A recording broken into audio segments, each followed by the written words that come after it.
Yo, what is good, YouTube? Krishan checking back in with another video. First things first, if you're watching this video, go ahead and drop a like, drop a sub, and drop a comment as well. In our first story today, we're going to be taking a look at BigRamy, and this was actually posted up about 2 days ago. I was just waiting until I had a couple more updates to compile for a video. And BigRamy has the death face at 4 weeks out. So I ask you guys again, is winter here to stay? As I'm pretty sure Dennis James is working Ramy pretty hard just as he was last year, and I'm almost certain that Ramy is going to come in on, and it isn't looking good to the competition, man, in all honesty. BigRamy, if he wins this second title, I feel like it kind of sends a message to everyone that, yeah, it's Ramy's time. So I'm excited to see what Ramy is going to bring to the stage this year, and honestly, if he's improved or even brings the same package from last year, I doubt anyone can beat him in all honesty. And then our next story of the day, we get to see WilliamBonac doing a guest posing. And man, you guys already know that Bonac is my favorite to win the Arnold Classic. I pretty much have no doubt about that. But I'm not going to lie, since we're about 2 weeks, maybe a little less out from the Arnold Classic, Bonac should be a little more conditioned than what he is. But as I told you guys, and you'll see later in the video, these guys are professional athletes, and they can get in shape in a short amount of time as far as the high-level guys. Some of the younger guys are still having trouble nailing it, but the older veterans usually can get in shape very quick, I've noticed. So I never think anyone is really in panic mode unless we're like a couple days out and they're still looking like they're off. But Bonac looks great here, man. You see the signature roundness, the chest, the shoulders, just bubbly. And speaking of the Arnold Classic, let's talk about Steve Kuclo, who posted up this update. Now, aren't too many people talking about Steve, I don't think. But Steve can definitely win the Arnold Classic, in all honesty. Steve has a physique that's very similar to Sergio Oliva, and he barely edged out Sergio at the last Arnold Classic. But on paper, from the last Arnold Classic, Steve should be the favorite to challenge Bonac for their title, Steve and Sergio Oliva. But we also have newcomers such as Nick Walker, Ian Vayer, and we also have Akeem Williams in the mix. And I'm actually curious where the King placed last year's Arnold Classic, because I know he was there, but apparently he plays lower than Sergio and Steve, so that's very interesting. But as you guys know, Akeem has made many improvements, so I'm excited to see how this year's Arnold Classic is going to stack up. All right, in our next story of the day, we're going to take a look at Terrence Ruffin. And as I told you guys in the past video, and I told you guys earlier, I wasn't too worried about Terrence coming in shape because these guys are professionals and they can snap it in pretty quick. So this is an update from Terrence from the last update. I posted about 5 weeks out, and I guess this is about 4 weeks out, and 2 weeks out from the Arnold Classic. And Terrence said he only has 7 more pounds to lose.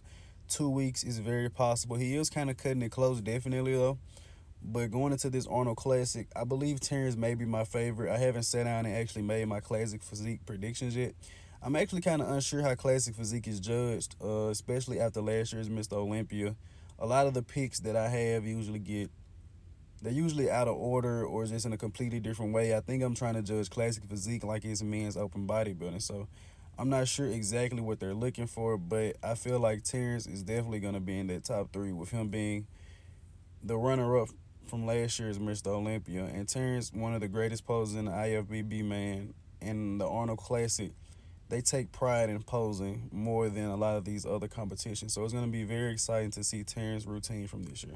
And in our next story of the day, we take another look at Robert Timms, and he's rising up pretty fast as a star in the ClassicPhysique division, and many people see him as the biggest threat to CBum, as I've said multiple times. But man, he's looking grainy here. He's looking very conditioned, and I'm excited to see how he's going to stack up at this year's MrOlympia. I'm not sure if he's going to be like in the top 3 or if he's going to be in the top 6. In my opinion, on how I think ClassicPhysique should be judged, he'll be in the top 3. But it's always interesting to see these guys next to other guys, because a lot of people say Robert Timms is the biggest threat to Chris Bumstead, but he barely beat out Logan Franklin, who placed 9th at last year's MrOlympia. And when Robert Timms was competing, he wasn't too off, and his last 2 MrOlympia placings from 2017 and 18 were 14th and 15th.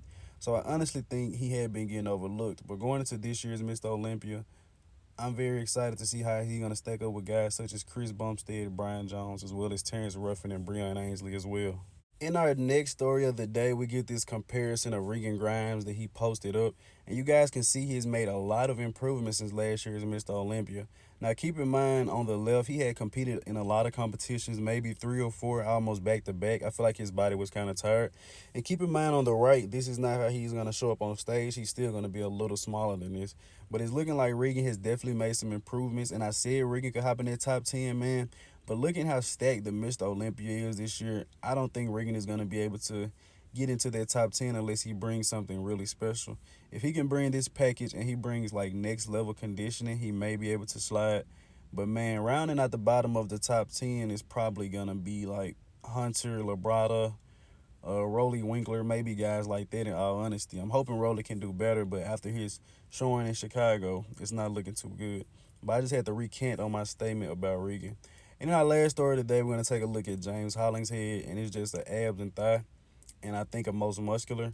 And I'm actually excited to see what James is going to bring to the stage because I told you guys when I was watching the podcast, I was trying to find flaws in James' physique, and I really couldn't find any. I believe James is just another guy, kind of like Sergio. He looks a lot better in person.